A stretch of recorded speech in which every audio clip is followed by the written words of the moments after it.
Oh, it is. Oh, there it is. Okay. Hey, folks, let me introduce the stars of Stray Nutters, Franco and Ari, right here. So consider a warm hand for these guys. On incredible new exotic strains. You guys are something else. Well, welcome. Thank you all for coming to our seminar. Let us going to try to explain a little bit about this new episode of Stray Hunters. This was not the original footage you guys have been seeing on Vice, and also we don't have completely the hand in this because, of course, this is, as you all know, you're from America. This is a very big independent company in America, and for us it was a great honor to do because it was the first time we can go in mainstream and put out the message. And this was a rough cut that we thought was nice because most of you have maybe seen the real one to show another one. But the editing is not completely in our hands completely. We will come out with a Colombian strain hunter of our own that has been shot on the same time, so we can spread our message a little bit more. This was also made for Vice, so they want to attract a bigger crowd, not only smokers but also other people, so they spice it up here and there. These missions are, as you can see here, pretty complicated, especially the one here in Colombia. We're going to try to explain you a little bit. For example, it looks all very relaxed here, but I can tell you the most important and dangerous parts of the missions we were not even able to film. I cannot say too much about it, but you all can understand where we've been going and what kind of characters we have met. And not everybody appreciates to be on camera in those areas. So it was a little bit difficult to film. And also, in this scouting mission, of course, we had Elgato, our friend, for many years. But it was also very difficult to prepare in these kind of missions, because if you start preparing these kind of missions, other people wake up, you don't want to have them involved, and all things start happening, so you have to do a hit and run, you have to go in, find the good people in a few days, and get your stuff done, you're collecting the seeds and shooting the film, and then something nice comes out of it. Next week we will launch our Jamaican one, and after that in April we will launch our own original Colombian movie that Heiko has been shooting on the background. I'm going to give it to Franco, who's going to say a few things. And also what I would like to emphasize that what we are trying to accomplish with Strain Hunters is just more awareness and make it more acceptable in the world. And to show everybody how normal this product is and how much there is of this product. And I don't know how many people of you have seen St. Vincent and Trinidad, another one we have made a while ago. And just last week there was an interview with the president of St. Vincent with the BBC. You can check it on YouTube, the president of St. Vincent with the BBC. And there the president stating now that he's not going to lock up people anymore for an ounce, and people should be able to smoke a spliff.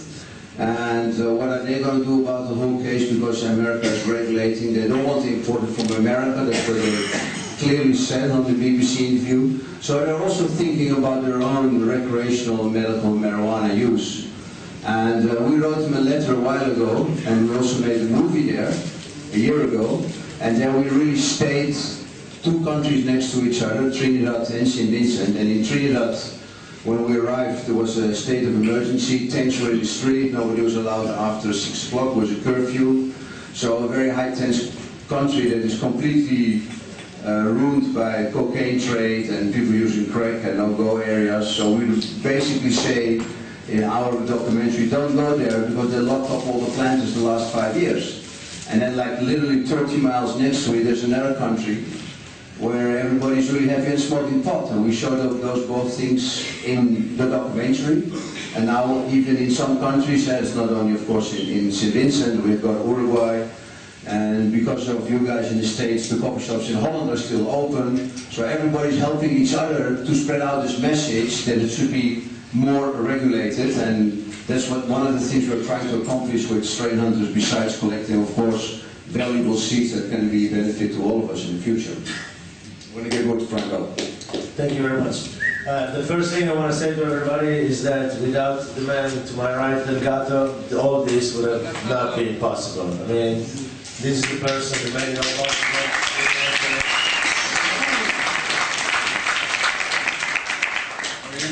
Colombia is an amazing country, cannabis-wise and also for many other aspects. We were there very short, unfortunately, because things are pretty hot down there in the jungle. So we had to try to film and go with the material. But my experience of Colombia was that cannabis, it was another proof that cannabis makes the difference for the poor people in the world, especially around the equator, in all continents. And it was another confirmation of the fact that cannabis can change lives, can really change the course of people's destiny. In Colombia, we saw cannabis bringing people away from war, bringing people away from conflict, and in a way that only is possible when there is a lot of support. And in this case, the support was given by a guerrilla organization, an organization that is fighting for their cause. And you might agree or you might disagree with them, but definitely the fact that they use cannabis to pull back people from combat and to make them productive again with a crop, with an agricultural crop, is a good thing. Colombia was also the proof that Strain Hunters is an ongoing mission that gives very good results to us because we are able to retrieve really good, precious land-raised material that is very difficult to access, but also in general for the cannabis community because we see, especially now that people like Vice get involved, bigger organizations that have a lot of audience and a lot of impact on public opinion. Now we see that Strain Hunters really gives information to people who were not aware of cannabis or who were aware of it in the wrong way. And this is really changing the game. We get a lot of positive feedback from these missions, so we are really determined to go on with it for as long as we can. And I can say that definitely out of the Colombia mission, 3 very important land races came to be part of our collection. We are busy working with them. Strain Hunter Seed Bank is a new project that we have that will bring all these plans that you see in the documentaries into reality for all the growers worldwide. There's going to be seeds released in the next 6 to 12 months.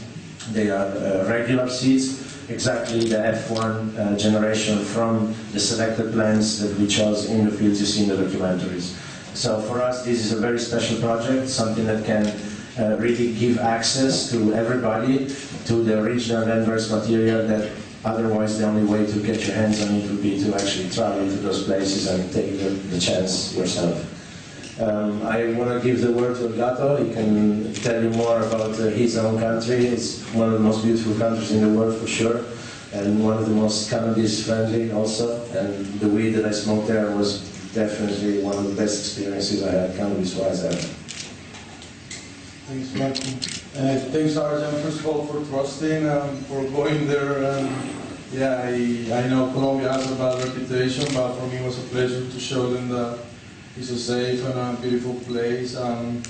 We have a great time showing them the quality of the product we have there and different places of the country. Also, one guy, Garrido, he's one of my best students, and he grows some of the best spots with the genetic that I give him. And yeah, I don't live in Colombia for a long time ago, but as you go, we have good friends there, and yeah, I take all the crew of the Strain Hunters on a nice journey, and we have a nice time in all the cities, and it was a great trip.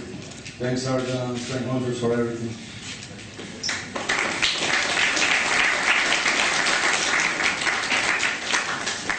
If you guys have any questions, if you have any ideas, any feedback for us, it would be really nice to please start a little Q&A session. Come on. You're stoned, but you're not that stoned, please. There you go. Sorry, where's the next Strain Hunters? Where, I cannot tell you because it's not very healthy for us to release this kind of information. You can imagine that when we go to a country and we try to film this kind of things, we don't have any permission from governments, we don't have any filming license or anything like that, so it's pretty dangerous. But I can tell you that we have a long list of places which have definitely land races that have been untouched for at least 20, 30 years, very isolated.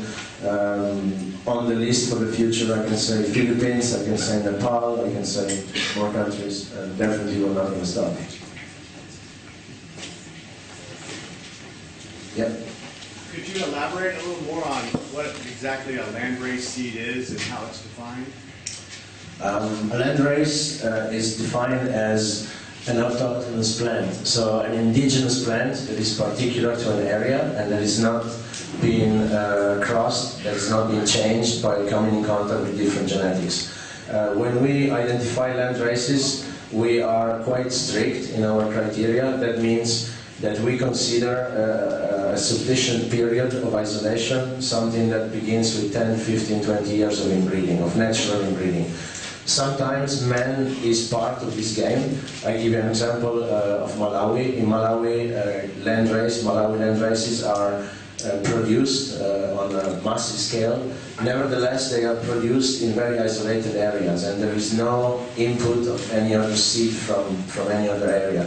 So you have this inbreeding process that goes on down the generations for years on a large volume of seeds, a large volume of plants, and this achieves a level of inbreeding by quantity and by natural selection, by survival of the fittest every year, that is unmatched, that you cannot replicate in any controlled environment just by its sheer volume. So a landrace is just a very isolated plant, a very isolated cannabis strain that has been particularly indigenous to an area for a long time. Always outdoors? Yes, in this case I would say yes. What do you think about the land races growing above 2,000 meters? Do you see a difference at the higher elevations for land races?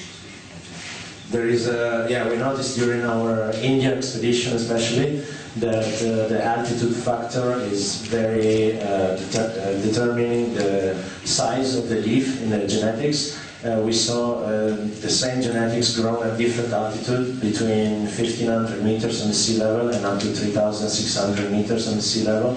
And you can definitely appreciate that the higher you go in altitude, the wider the leaflets tend to become, just to compensate. The plants have to compensate for the altitude and make more square surface for photosynthesis. And also, I believe, more porous surface for evaporation. The sun is very hot at high altitude and the nights are really cold. But definitely there is a change, there is an influential factor there.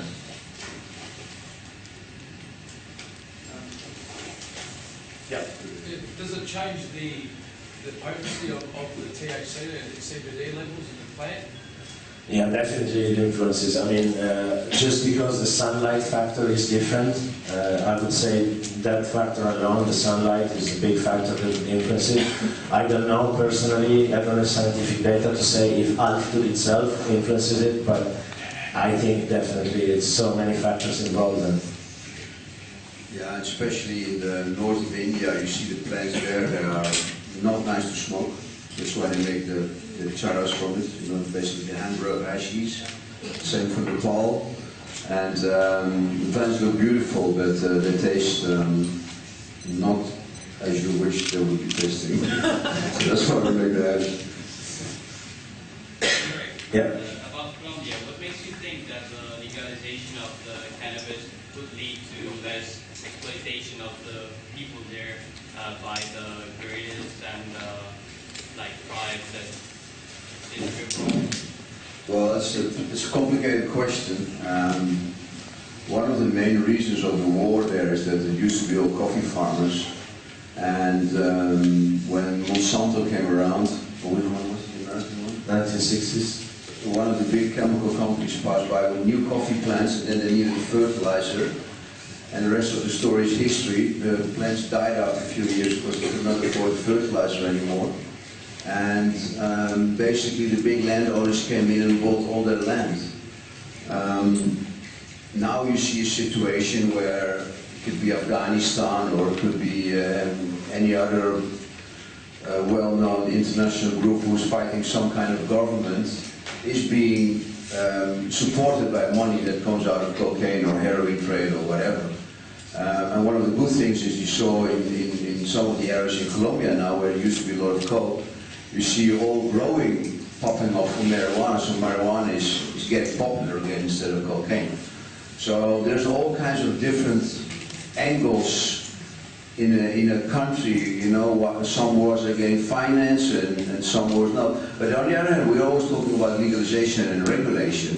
But what people don't realize, like I'm from Africa, in Africa you have a pot field, you have a millie field, corn field, and a vegetable field. And the kids are not going to school because they have to guard the cattle. If the cattle walks into one of the fields and eat all their product, whatever of the three it is, the family just dies. So, and then what you're going to do about this whole group, because you will have probably around 200 million people who are depending on marijuana around the equator. And if we in the Western society will legalize, or we're not using the word legalizing anymore now because it's not very popular. In Europe now we're using the word regulate, so that gives us more possibilities, so you should all use that word in the future. But what are we going to do with all those poor people around the equator? If marijuana is not so illegal anymore, everybody's going to make maybe a little bit less money. And how would this affect the very poor farmers around the equator? So, you know, it's a very, very confusing thing to look at if you look from different kinds. Only, if I may say my opinion on that, only because of the fact that cocaine production is being replaced by marijuana production, no matter what the end reason is, I mean, that's already a positive factor, I think. Yeah. And I'm Colombian, and the main reason from my point of view and many of the citizens that understand the situation there is that grass is not a valuable commodity for cops or corrupt people, so they cannot trade, or it's not interesting for them. You know, grass is like something that they, as you see there, the countryside people grow and sell for so cheap that they can eat, so there's like nobody going after grass. You know, chemicals, like you were saying, heroin or cocaine, bring a lot of violence and guns and armed groups and that. But grass is more like the lower chain in that the crime scene, like you call it, whatever. So Question? How does your supply kind of work if they're only going to distribute at $1 a gram? Sorry, I can't hear you. In Uruguay, Yes. they're going to pay the farmers 50 cents a gram. Is that correct? Well, in Uruguay there's a lot of plans, but technically there's not one plan that we have seen or is ready. So there's a lot of talk in the street. The plan is to sell the grow for $1 or sell it for $1. I have no idea. Maybe Mugato, you know more, but the other thing gives around the world a lot of echo, but Julio Calzada is the main guy in the National Drug Board there, and he gets the number from some talk we have there about the production, and that was maybe a misunderstood of the guy who interviewed him or himself. But the $1 thing was maybe the cost to make it, but it's not going to happen. It's pretty sure they're going to go to $2.50, $3 maybe when they put it on the pharmacies or clubs. They're just regulating. Today morning, they passed the first, let's say, stage in the Senate. Yeah, they're like 1 week or 2 weeks behind before happening. You know, in 2 weeks it's going to happen, definitely. The political will is there, and definitely it's going to happen, but the $1 a gram is not going to happen. There's no space for nobody to work on that number, you know, the taxes, everybody has to touch that. There's a lot of agencies in Uruguay who are going to have to split some responsibilities on the management of the whole process on that, you know, trade it, keeping it safe, who's going to distribute it, the licensing, and yeah, it's a lot of things and steps to do, so $1 a gram is not going to happen, definitely. Not on a good product. If they bring it from Paraguay or something like that and sell brick, which is not going to happen because they have to do it on their greenhouses and really high standards to name it medical, you know. So yeah, definitely I don't think, and most of the people I work in Uruguay, I have a consultant office there and I'm a consultant for the Uruguayan government. I've been receiving visits from also Argent has been there, and most of the seeds, big six companies from Europe and other companies from Nutrients, and a lot of people who want to get into Uruguay market are visiting. So I know what I'm telling you, and definitely the dollar gram is not going to happen. We are trying to also to help out a lot of people. You know, of course, we get a lot of requests.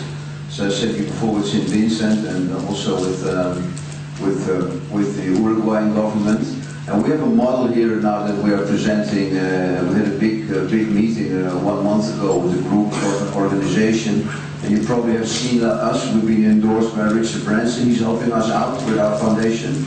Also George Soros. So we're going to have in Europe now finally people like in America are standing up to help us. And one of the main things that we advocate here is that a system similar to the States, where any club or dispensary or whatever you want to call it in Spain, club socios, have to grow like a minimum of 60–80% of themselves. There's two big things about that. The first of all is that the government can control you pretty good, and second, there's no criminal organization going to affect our business. And third, what's I think a really important one, is that big pharmaceutical companies, we can keep them out of our industry and not taking it over and putting it in packs of Marlboro and whatever.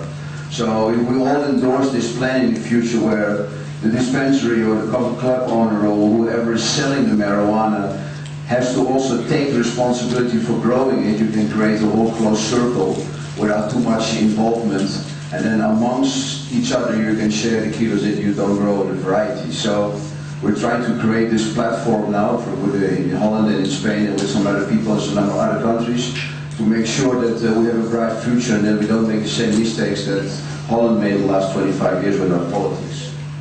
Are you doing any green towards high CBD strains or any other cannabinoids? Well, we have those varieties also. One of our problems was in greenhouse seeds that we already had so much varieties that it doesn't fit in the shops anymore.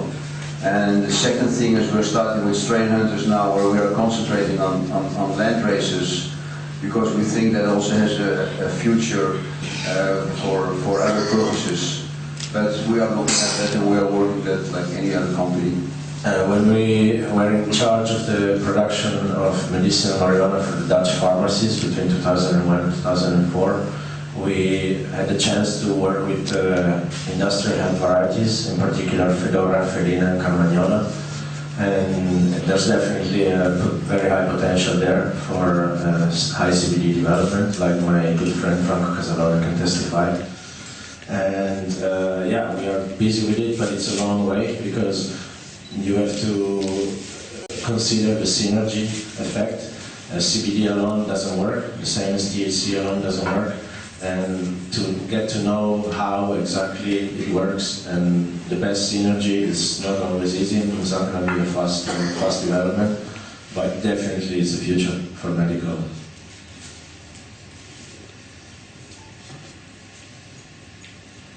What do you guys find the best way to collect and store pollen and avail pollen long term? And have you ever thought of bringing some back under strain hunters? We tried, we experimented with storing pollen and deep freezing it and then reusing it. We had some issues with condensation, but by defrosting it very slowly that can be solved. We do prefer to work with live pollen always, because we believe that the whole process of production is more efficient that way. Of course, if you have a very special strain that you want to preserve, it's a good way to work. Yeah, if you can keep the seeds, it's much easier. If you keep them much longer, you'll have much more danger when you keep them pollen, because it can get easily sterile with fluctuations, and seeds are technically much stronger. You can keep them many more years than pollen technique. You have to consider with the same effort that you would use to bring back some pollen from a faraway place, you can bring back a very large amount of seeds. And in those seeds, you will find the same pollen that you're looking for. So, I have a question. If you have a proper seed and you want to have it like for years, this flower, one certain kind of flower, how do you do it to keep it like for next generations? Like, you know what I mean? No, I don't know what you Well, mean. if you have crop one type of One marijuana, variety of seeds. yes, you Yes. found it somewhere, and you want to keep it like for many years. How many years? No, well, for the next like to continue this flower. So you have to do it again from the seed, or you can clone it, No, and then you can.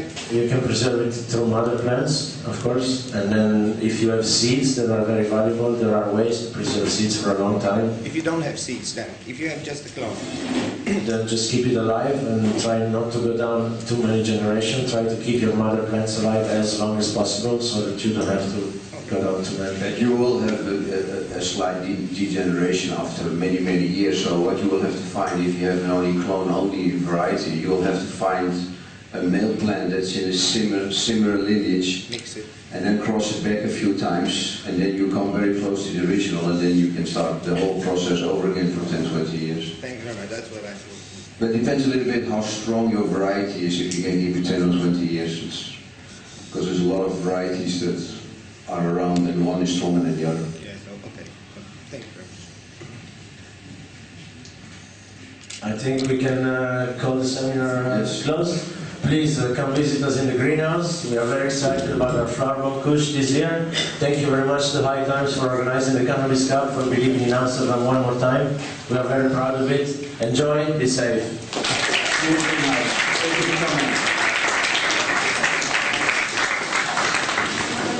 What?